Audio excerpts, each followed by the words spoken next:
Republicans, together we have a choice. We are blessed with a deep, talented, honorable field. For the candidates who have not yet won a state, who have not racked up significant delegates, I ask you to prayerfully consider our coming together, uniting. Texas Senator Ted Cruz last night after his three-state Super Tuesday win, calling on his rivals to drop out so he can take on Donald Trump solo. Cruz has won a total of 4 states now. He's running second in the delegate count. He argues that he is the one best positioned to give Trump a run for his money. Is he? Mark Larson is a radio talk show host. Garland Nixon, a Democratic strategist and radio talk show host as well. So, Mark, from the standpoint of a Republican, do any of these guys have a reason to get out after last night? No, not until maybe a week from Tuesday. We'll see. They've been in it this far. Maybe the only question mark would be Dr. Carson, but even he is popular in many areas. He still has a book. His wife has a book. They're in it this far, so the more the merrier. I wish there were more running on the Democrat side, frankly, so it's not so much of a coronation for Hillary Clinton at this point. Is that what it's going to be, Garland? Well, it looks pretty clear that Hillary's got, I mean, she's kind of got this game rounded up. However, as a person who is going to support the nominee, who wants a Democrat to win, there are some concerns. I mean, right now, Hillary's blowing Bernie out in a lot of the states that she has no chance of winning in the general election. If you look at the blue states right now, she's actually only 4-4 in blue states. So as a Democrat, I do have some concerns. But the only saving grace is I kind of have a feeling that the Republicans are going to have a difficult time putting forth a viable candidate to oppose her. I think it's interesting, Mark, that Marco Rubio and Ted Cruz, who have really quite similar backstories and backgrounds, that they are the ones who seem to be engaged in this death match, to see who is going to be the first one to fold and perhaps make way for Donald Trump. And neither one of them is showing any signs of doing that. No, and Rubio also knows that the new kind of unfettered Rubio is just starting out. A lot of debate over where was that we saw last weekend. Remember, policy wonks think one way. The people take a little longer to connect. One of the big searches on Google last night were questions like, is Bernie Sanders a vegan?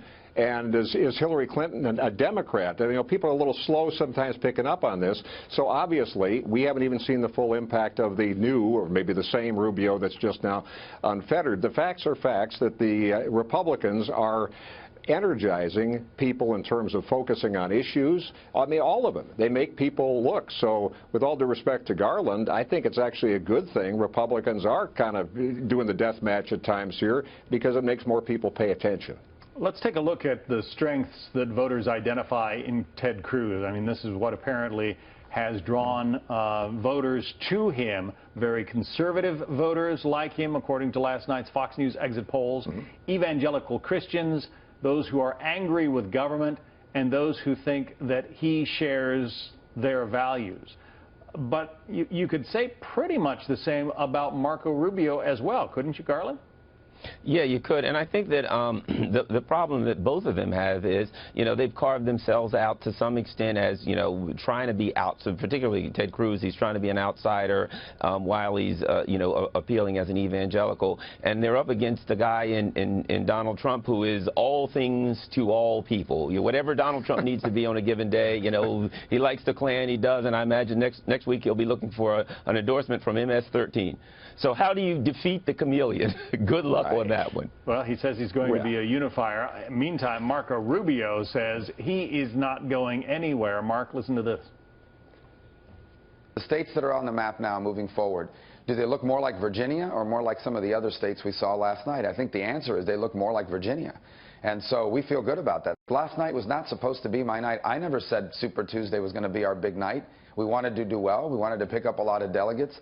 But we understood that other campaigns had spent a lot more time and money in some of these states. And I think that was reflected. In Georgia, a state where Ted Cruz badly outspent us, we beat Ted Cruz last night.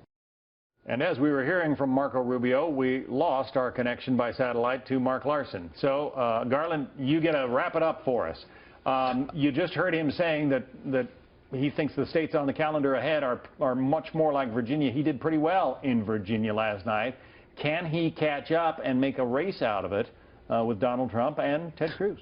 I really don't think he can. However, I do think that it's possible that nobody gets hits the magic number, and that Marco Rubio is attractive to a lot of people. And if it gets to if they have to go to the floor and make a decision, and it's not based on who got the most delegates, he's certainly a very attractive option for the Republican Party to put forward. All right, Garland Nixon, and our apologies to Mark Larson. We'll buy a little more satellite time next time.